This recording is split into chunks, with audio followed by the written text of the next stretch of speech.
ராசிபுரம் ஒன்றியத்தில் பணியாற்றக்கூடிய சுமார் 50க்கும் மேற்பட்ட ஆசிரியர்களுக்கு அக்டோபர் மாத ஊதியம் நவம்பர் 4ஆம் தேதி ஆகியும் கிடைக்கப்பெறவில்லை. இத்தகைய தேக்கத்திற்கான காரணத்தை நாமக்கல் மாவட்ட தொடக்க கல்வி அலுவலர் அவர்கள் விசாரணை நடத்தி கண்டறிந்து ஒழுங்கு நடவடிக்கை மேற்கொள்ள வேண்டும். தமிழ்நாட்டினுடைய தொடக்க கல்வி ஆசிரியர்களுக்கு தேர்வு நிலையில் 31/5/2009க்குள் ரூபாய் 5400 தர ஊதியத்தை தமிழ்நாட்டின் நிதித்துறை அறிவித்து 20 ஆண்டு காலமாக நடைமுறையில் இருந்து வருகிறது.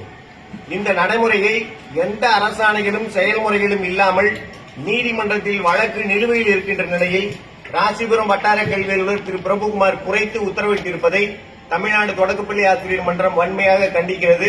தமிழ்நாட்டுடைய தொடக்க கல்வி இயக்குநர் அவர்கள் இப்பிரச்சனையில் தலையிட்டு குறைந்த ஊதியத்தை மீட்டெடுத்து 5400 தர ஊதியத்தை தொடர்ந்து வழங்க வேண்டும் என்று தமிழ்நாடு தொடக்கப்பள்ளி ஆசிரியர் மன்றம் கேட்டுக் கொள்கிறது. முருகசெல்வராஜன், மாநில பொருளாளர், தமிழ்நாடு தொடக்கப்பள்ளி ஆசிரியர் மன்றம்.